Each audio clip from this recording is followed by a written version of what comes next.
यहाँ पे देखो सबसे पहला चीज यहाँ पे भैया क्या पढ़े, ठीक है। तो पहला तो फिर से यही बात बताएंगे, डाइजेशन का डेफिनेशन सबको कर लेना है, ठीक है। तो डाइजेशन जो होता है भैया वहाँ पे क्या होता है, ब्रेक डाउन फेज है। मतलब अब तुमको यहाँ पे ये बात बताते हैं, दो फेज होता है, एक ब्रेक डाउन को हम लोग कैटाबॉलिक बुलाते हैं और जुड़ने वाले को, है ना, और सम को क्या बुलाते हैं, मेटाबॉलिक बुलाते हैं। क्या बुलाते हैं, मेटाबॉलिक।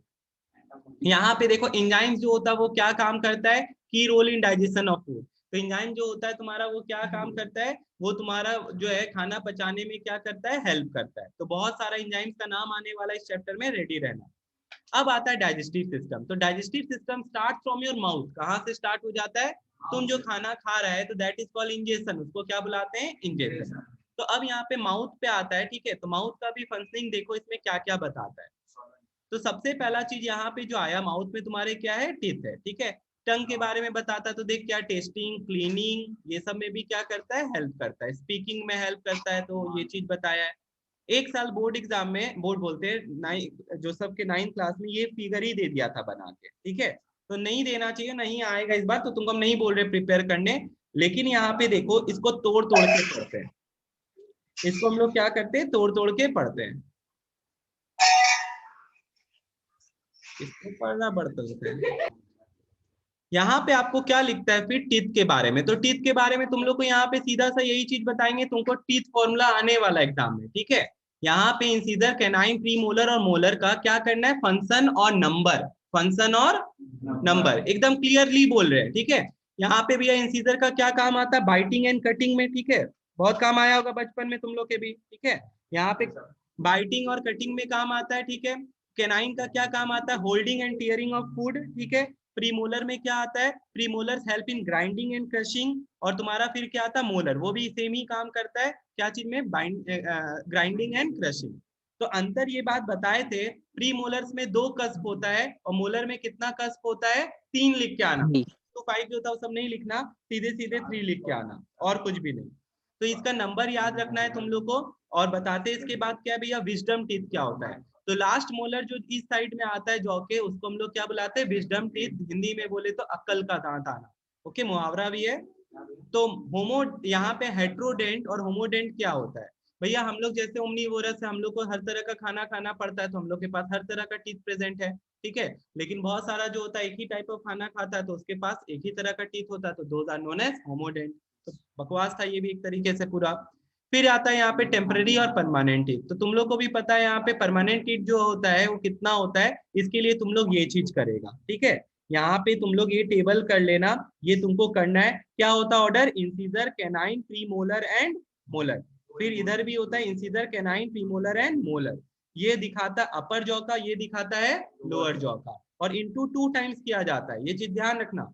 इंटू क्या किया जाता है, 2 टाइम्स। तुमको ये चीज समझाने के लिए बोले, हम देखे थे टेस्ट में, तुम लोग यही चीज उतार दिया था, ठीक है। यहाँ पे दिस इज कॉल्ड डेंटेशन या डेंटल फॉर्मूला। यहाँ पे क्या कहते हैं, डेंटल फॉर्मूला। और डेंटेशन क्या होता है, अरेंजमेंट ऑफ टीथ, ठीक है। डेंटेशन क्या हो जाता है तुम्हारा, अरेंजमेंट ऑफ टीथ को हम लोग क्या बुलाते हैं, डेंटेशन। ये पक्का आएगा। और प्लस तुम्हारा ये दोनों डायग्राम, यहाँ पे तुम्हारा ये दोनों डायग्राम दे। अब यहाँ पे आप लोग देखो क्या बता रहे हैं, ये डायग्राम करना है, ठीक है। ये इंसीजर का है और ये किसका है, तुम्हारा मोलर का, ठीक है। यहाँ पे अगर तुम लोग देखेगा तो तुम लोग को दिखेगा क्या, ये चीज, इसका 3 पार्ट है, ठीक है। जो तुमको बहुत इंपॉर्टेंट है, क्वेश्चन आता नेम दी फॉलोइंग का, कि सबसे hardest substance in our body क्या होता है, तो वो इनामेल होता है। उसके बाद कौन होता है, डेंटाइन। फिर आता है तुम्हारा बोन। तो ये चीज ध्यान रखना है। अब इसको 3 पार्ट में डिवाइड किया गया। सबसे ऊपर वाला ये क्या है, क्राउन है, ठीक है। उसके बाद बीच वाला रीजन क्या है, नेक है। और फिर यहाँ पे क्या है बताओ, रूट है, ठीक है। यहाँ पे ये पूरा इसको क्या कहते हैं, रूट कहते हैं।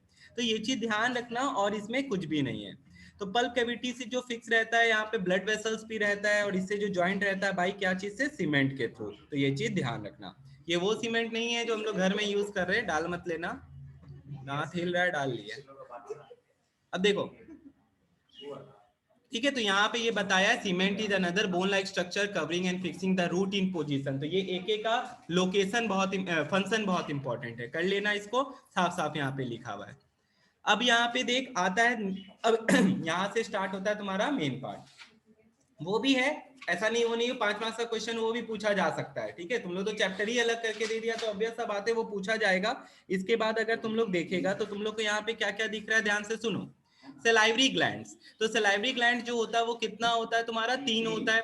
लोकेशन बहुत इंपॉर्टेंट है, नेम दी फॉलोइंग में क्वेश्चन पूछा हुआ है, नेम दी 3 सलाइवरी ग्लैंड्स, तो पैराटॉइड, सबमैंडिबुलर और सबलिंगुअल। भैया वेयर आर दे लोकेटेड, तो सबका एकदम लोकेशन बहुत अच्छे से यहाँ पे दिया हुआ है, देख सकता है तुम लोग, ठीक है। हम तुमको बताए थे कान के नीचे, ठीक है। यहाँ पे अगर तुम लोग को ध्यान देना है, कान के नीचे, ठीक है, यहाँ पे, और फिर जीभ के नीचे, तो ये चीज ध्यान रखना। उस हिसाब से यहाँ पे क्या दिया, location. Just in front of and beneath each year, सब मैंडिबुलर कहाँ पे रहता है, inner side of the lower jaw on each side, ठीक है। लोअर जॉ ये हो गया, ऑन ईच साइड, इधर भी और इधर भी। और फिर इधर क्या हो जाता है, बिलो दी टंग, यहाँ पे कौन सा रहता है, जब जीभ के नीचे सबलिंगुअल होता है। भूलना नहीं है, पक्का इससे भी क्वेश्चन पूछा जा सकता है। भैया आप तो सारा ही बोल देते हैं, हाँ सारा इंपॉर्टेंट है, ठीक है। अब यहाँ पे देखो, फिर सलाइवा जो होता है, ध्यान से देखो क्या बताता है, is slightly acidic, containing about 99% water, salt, mucus and an enzyme जिसको सलाइवरी अमाइलेज कहते हैं। बहुत इंपॉर्टेंट क्वेश्चन है भैया। भात मीठा क्यों लगता है, क्योंकि भात is made up of starch. क्या चीज का बना रहता है, स्टार्च। स्टार्च जो होता है सलाइवरी एमाइलेज जब उस पे एक्ट करता है तो वो बन जाता है maltose, and maltose is a sugar, ठीक है। तो ये चीज ध्यान रखना है। तो इसीलिए तुमको भात कैसा टेस्ट लगता है, मीठा। तो ये अगर डाटा नहीं डालोगे तो तुमको मार्क्स नहीं मिलने वाला है, तो तुमको एकदम सिंपल सा यही बात बताए और कुछ भी नहीं है। इसके बाद यहाँ पे देखो ये लिखा हुआ भी है, स्टार्च जो होता है वो किसमें चेंज हो जाता है तुम्हारा, माल्टोज में चेंज हो जाता है। किसमें चेंज हो जाता है, माल्टोज। तुम लोग को शायद न्यूट्रिशन चैप्टर भी आ रहा है, ठीक है। तो न्यूट्रिशन में ही तुम लोग पढ़ा हुआ है मोनोसेक्राइड, डाइसेक्राइड, ठीक है। तो डबल शुगर होता है, तो उसमें माल्टोज जो है तुम्हारा क्या है, डबल शुगर है, तो वही चीज बताया। एक माल्टोज और उसमें और एक क्या रहता है, ग्लूकोज। ग्लूकोज तो सारे में ही था, याद आया, डबल शुगर में ग्लूकोज सारे में ही रहता है, तो ये चीज ध्यान रखना। हाँ भैया। इसके बाद बहुत इंपॉर्टेंट एक क्वेश्चन है पेरिस्टालसिस पे, ठीक है। ये तो एकदम बोलेंगे कि इंपॉर्टेंट है ही। यहाँ पे पेरिस्टा, पूरा खाना तेरे बॉडी में जो मूव करता है वो कौन से मूवमेंट से मूव करता है, पेरिस्टालसिस से। पेरिस्टालसिस अकर, ठीक है, to all the regions of the gut. Gut क्या होता है, माउथ से एनस तक को हम लोग क्या बुलाते हैं, गट बुलाते हैं। तो पूरा जो मूवमेंट हो रहा है वो क्या चीज से हो रहा है, पेरिस्टालसिस से। 2 पार्ट तुम्हारा डाइजेस्टिव एलिमेंट्री कैनाल का, जहां पे कोई भी एंजाइम नहीं निकलता है, ओसोफेगस और लार्ज इंटेस्टाइन, ये भूलना नहीं है। तो ओसोफेगस खाली क्या करता है, माउथ को किससे कनेक्ट कर रहा है, स्टमक से। किससे कनेक्ट कर रहा है, स्टमक से। तो बस यही चीज, और कुछ भी नहीं है। देखो यहाँ भी एपिग्लॉटिस का फिर से नाम आया है, तो एपिग्लॉटिस इसलिए भी इंपॉर्टेंट है, बार बार बोलते हैं तुम लोग को, तो ध्यान रखना। फिर आता है the opening of the stomach into intestine is called pylorus. इसका लोकेशन बहुत इंपॉर्टेंट है। तो पेट का ओपनिंग और इंटेस्टाइन का पेट का एंडिंग, सॉरी, और पेट का एंडिंग और तुम्हारा इंटेस्टाइन का ओपनिंग जो हुआ, वहां पे तुम्हारा पाइलोरिक स्फिंक्टर रहता है। क्या रहता है, पाइलोरिक स्फिंक्टर। रिज्यूम, चल अब आगे देख यहाँ पे। तो पाइलोरिक स्फिंक्टर जो होता है तुम्हारा स्टमक और किसके बीच में रहता है, बताओ, इंटेस्टाइन के बीच में। किसी को कोई दिक्कत नहीं होना चाहिए, ये भी एक इंपॉर्टेंट लोकेशन का क्वेश्चन है, भूलना नहीं है किसी को। एंटीपेरिस्टालसिस का काम नहीं है। भैया इसको एसोफेजियल स्फिंक्टर भी तो बोलते हैं। एक नाम तो याद नहीं हो रहा बाबू हमको, ठीक है। तुमको जितना नाम करना है कर, ठीक है, पहले बस एक नाम। अब देख यहाँ पे फिर आता है गैस्ट्रिक जूस, ठीक है। यहाँ पे देखो गैस्ट्रिक जूस जो होता है, सुन बहुत इंपॉर्टेंट चीज है ये जो बताना चाह रहे हैं तुम लोग को, बहुत सारा चीज नहीं पता इसके बारे में, ठीक है। तुम लोग रट तो लेता है, लेकिन एक चीज सुन, पेप्सिन जो है, ठीक है, यहाँ पे ध्यान देना कि पेप्सिन हम लोग के पेट में तुमको आता है कि डाइजेस्टिव एंजाइम जो निकलता है पेट में, उसका नाम बताओ, तो वो क्या है, पेप्सिन। यहाँ पे देखो एक्चुअली एचसीएल जो होता है, हाँ सुनो यही चीज बता रहे हैं, एचसीएल जो होता है उसको एक्टिव से इनएक्टिव से किस में चेंज करता है, एक्टिवेट करता है, ठीक है। उसको इनएक्टिव से किस में चेंज करता है, एक्टिव फॉर्म में। तो ध्यान रखना यहाँ पे, तो HCL and an enzyme called pepsin, the acid serves to function, underline कर लो, ये बहुत इंपॉर्टेंट है, चाहे ऐसे याद करो या ऐसे याद करो, क्या भैया, एरो वाइज लिखता है, it kills any germs, it activate pepsin to act on protein, खत्म हो गया। तो ये चीज बहुत इंपॉर्टेंट है। अभी हम बहुत सारा ये हटा रहे, ये नहीं करो, ठीक है, तुमको बस इतना सा बता रहे। पेप्सिनोजन जो होता है वो HCl पे एक्ट करता है और किसमें कन्वर्ट कर देता है, पेप्सिन में, वो इनएक्टिव से एक्टिव फॉर्म में। तो पेप्सिन तभी एक्ट करेगा जब HCl निकलेगा। ये बात क्लियर हुआ? क्यों? क्योंकि HCl उसको क्या कर रहा है, एक्टिवेट। तो ये बहुत जरूरी है उसके एक्टिवेट होने के लिए। बहुत सारा ऐसे एक्सपेरिमेंट होता है जहां पे इसका काम आता है। अगर HCl नहीं होगा तो क्या पेप्सिन काम करेगा? नहीं। तो यहाँ पे ध्यान रखना है। दूसरा चीज है भी, HCl का खुद का और क्या काम है, वो तुम्हारा जर्म्स को मारता है। जर्म्स को क्या करता है, तो दो काम बताया, HCl का जर्म्स को मार रहा है, दूसरा चीज क्या कर रहा है, पेप्सिन को इनएक्टिव से एक्टिव में चेंज कर रहा है। हो गया खत्म कहानी। इसको नहीं पढ़ना है रेनिन वाला को, ठीक है। हम लोग चलते हैं दूसरे वाले में। फिर यहाँ पे देखो काइम, ठीक है। तो खाना हमारे पेट में रहता है 3 घंटा तक, पता ही होगा तुम लोग को। तो वो जो है तुम्हारा क्या बना लेता है, फूड मास बना लेता है, उसी को क्या कहते हैं, काइम। और जब वो माउथ में रहता है, स्टिकी मास रहता है, तो उसको बोलस कहते हैं, ठीक है। Very good. अब आता है तेरा स्मॉल इंटेस्टाइन। स्मॉल इंटेस्टाइन का 3 नाम बताओ, ठीक है। 3 नाम नहीं है, स्मॉल इंटेस्टाइन का 3 नाम नहीं है, ठीक है हर्षित, एक ही नाम है। वो 3 पार्ट है, डियोडेनम, जियोजेनम, इलियम। 7 मीटर सबसे बड़ा होता है वो, ठीक है। ये ध्यान रखना, सबसे बड़ा डाइजेस्टिव ट्रैक्ट जो में होता है वो 7 मीटर का अकेला इंटेस्टाइन ही हो जाता है। उसमें भी सबसे बड़ा तुम्हारा डियोडेनम है, फिर जियोजेनम है, और फिर क्या हो जाता है, इलियम हो जाता है। तो ये क्लियर है तुम लोग को? भैया डियोडेनम, हाँ जियोजेनम और इलियम यहाँ पे देख ले दिया हुआ है, ठीक है। यहाँ पे ये आता है the common bile ducts open in this part. यहाँ पे 2 इंपॉर्टेंट क्वेश्चन अराइज करने वाला है। एक तो तुम्हारा जो ये फिगर दिया हुआ है, ये फिगर अगर तुम लोग के बुक में है तो बहुत इंपॉर्टेंट है, नहीं भी है तो ये करो, ठीक है। ये इंपॉर्टेंट फिगर है, हम बताते क्यों। ये लेवलिंग करने आया हुआ है। तो भैया इसका जो वॉल्स है वो एपिथेलियल टिश्यू का बना हुआ है। इसमें बीच में जो तुमको लैक्टियल दिख रहा है, ये क्या एब्जॉर्ब करता है, फैट एब्जॉर्ब करता है। क्वेश्चन आता है what is the function of lacteal. तो ये एक लिम्फ वेसल होता है। Lacteal is a lymph vessel that absorbs fat. क्या एब्जॉर्ब करता है, तेरे खाना से फैट को एब्जॉर्ब कर लेता है। हो गया भैया। यहाँ पे भी वेन आ रहा है और क्या आ रहा है, आर्टरी। ये जो तेरे को दिख रहा है, ये सोच ऐसे करके कि इंटेस्टाइन के अंदर में है, ठीक है। इंटेस्टाइन का ही मेन काम होता है एब्जॉर्प्शन का और डाइजेशन का, ठीक है। तुम्हारा स्टमक में भी डाइजेशन हो रहा है, लेकिन एब्जॉर्प्शन जो हो रहा है वो खाना से जो इंपॉर्टेंट चीज निकालना है, ताकि बॉडी जो है, जैसे ग्लूकोज हुआ, प्रोटीन हुआ, फैट हुआ, वो किसका काम है, स्मॉल इंटेस्टाइन का। तो स्मॉल इंटेस्टाइन में फिंगर लाइक प्रोजेक्शन होता है, that we know as villi, ठीक है। भैया विलाई का कैरेक्टरिस्टिक बताइए, चलो देखा बता देते तुम लोग को। विलाई जो होता है वो टाइनी होने के कारण से और तुम्हारा सरफेस एरिया बढ़ाता है, ताकि रेट ऑफ एब्जॉर्प्शन क्या किया जा सके, बढ़ा सके। एपिथेलियल का बना रहता है, ठीक है। ये सब चीज तुमको ध्यान रखना है। तो यहाँ पे हम लैक्टियल का बताए, अंडरलाइन करो इस चीज को। The villi enormously increase the inner surface area of the intestine, ठीक है, which facilitate the absorption of digested food. तो ये इसका फंक्शन हो गया। नहीं भी आए फिगर तो इसका फंक्शन पूछा जा सकता है, ठीक है। फिर यहाँ पे देखो लैक्टियल लिम्फ वेसल होता है, जो कि क्या चीज को एब्जॉर्ब करता है, फैट को एब्जॉर्ब करता है, ध्यान रखना है, ठीक है। भैया तुम्हारा इसका स्मॉल इंटेस्टाइन का बताओ क्या बता रहा है, इट रिसीव कर रहा है, जो कि कहां से आ रहा है, गॉल ब्लैडर से, और एक पेनक्रियास से आ रहा है। तो पेनक्रियास से आ रहा है और गॉल ब्लैडर से जो आ रहा है, ठीक है। पेनक्रियास को पेनक्रिएटिक जूस बुला रहा है, जो उससे आ रहा है, और गॉल ब्लैडर से जो आ रहा है वो क्या है, बाइल जूस। तो इसमें आता है बाइल को जो पिगमेंट आता है, बाइल पिगमेंट का नाम बताओ, ठीक है। तो नेक्स्ट पेज में बिलिरुबिन और बिलिरुबिन 2 नाम बताया गया था तुम लोग को। यहां देख, ये रहा adaptation of the ileum for absorption of digested food. Large long होता है, सिंगल सेल एपिथेलियम का बना रहता है।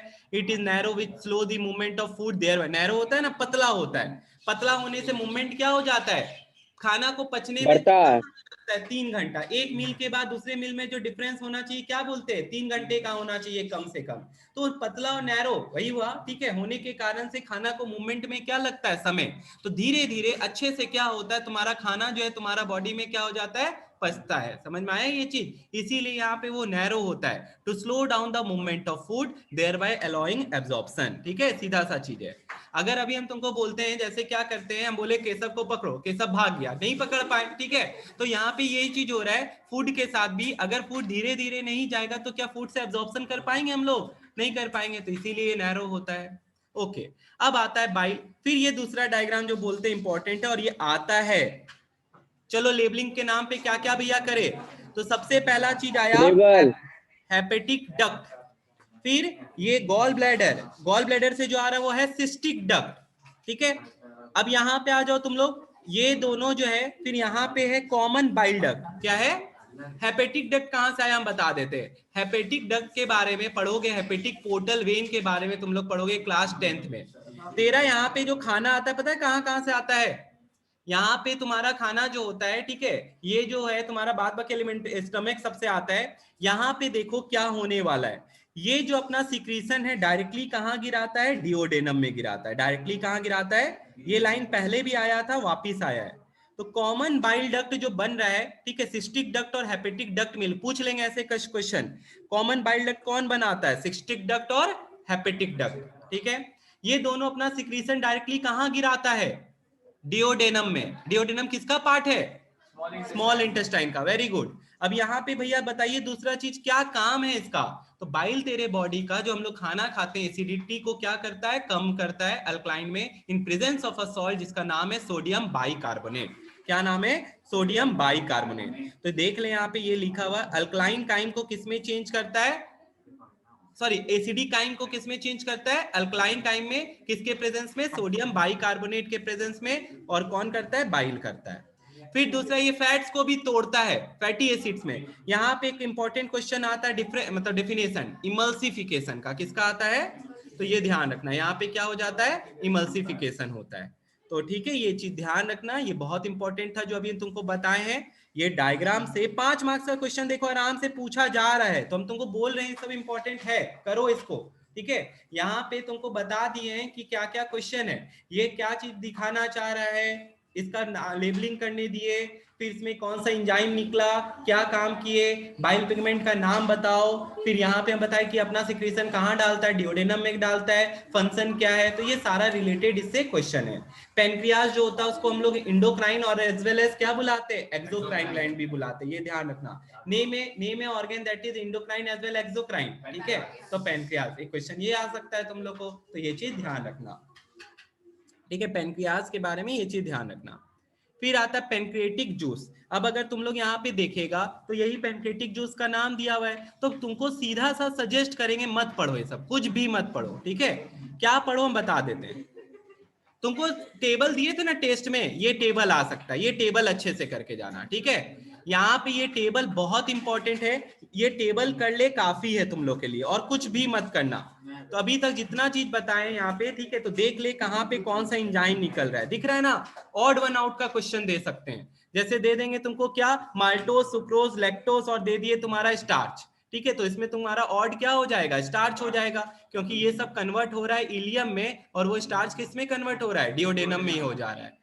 फिर यहाँ पे इंजाइम का नाम ये रहा, ठीक है।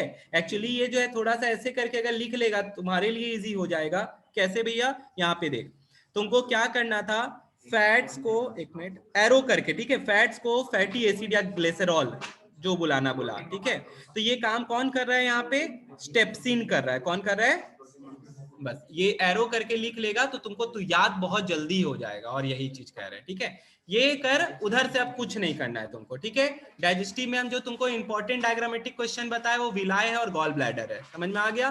पाइलोरिक, स्फिंक्टर, ये सब का लोकेशन इंपॉर्टेंट है जो तुमको हम बता चुके हैं, तो ये अच्छे से कर लेना। आज तुम्हारा 2 चैप्टर यहाँ पे कंप्लीट होता है। एक और क्वेश्चन यहाँ पे लार्ज इंटेस्टाइन का भी है। लार्ज इंटेस्टाइन का 3 पार्ट का नाम बताओ, सीजम, कोलोन और रेक्टम, ये भी इंपॉर्टेंट है। सीजम, कोलोन और रेक्टम, जिसमें वर्मी फॉर्म अपेंडिक्स सब बच्चा याद रखेगा, ठीक है। This is a vestigial organ, पहले भी पूछे थे। वेस्टिजियल बॉडी में ऐसा ऑर्गन जो है बट उसका कोई काम नॉन फंक्शनल है वो, तो उसको हम लोग कहते हैं वेस्टिजियल ऑर्गन। ये इसका दूसरा चीज फंक्शन है, क्या बाबू? आपको बताया था ना, ये स्टोरहाउस है बैड बैक्टीरियाज के लिए।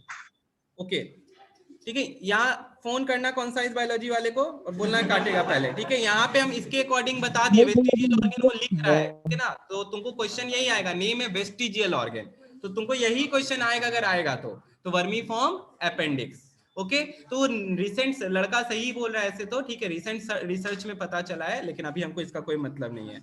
कोलोन क्या होता है, ठीक है। कोलोन अब जो है तुम्हारा कोलोन भी 3 पार्ट में डिवाइडेड है, असेंडिंग, ट्रांसवर्स, डिसेंडिंग, ठीक है। तो कोलोन सबसे बड़ा पार्ट यहाँ पे देखो, ये जो दिख रहा है तुमको, ये 3 पार्ट में डिवाइडेड है कोलोन। और लास्ट में तुम्हारा क्या आता है, रेक्टम, जो क्या करता है भैया, रेक्टम का काम जो होता है वो द एनस है सर्कुलर ओपन से, ये तुम्हारा अनडाइजेस्टेड फूड को स्टोर करता है। लिख ले, it stores the undigested food, it stores the undigested food, और वो बॉडी से बाहर आ जाता वाया एनस। ठीक है, खत्म हो गया। अब हमको इसमें कुछ नहीं बताना है।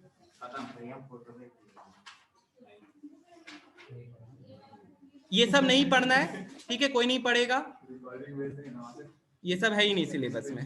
ठीक है, जितना यहाँ पे इसके बाद बता रहा है कुछ भी नहीं है, एक्सपेरिमेंट्स एक भी नहीं है। यहाँ पे देख, तो तुमको लेबल के नाम पे एक तो यही वाला दे रहा है, हम तुमको बोले हैं बनाओ। ठीक है, ये देख ऐसे करके टेबल दिया जा सकता है तुम लोग को, तो तुमको वही बोले टेबल वाला क्वेश्चन जो है उधर से कर ले, और तुमको कुछ भी नहीं करना है। ठीक है।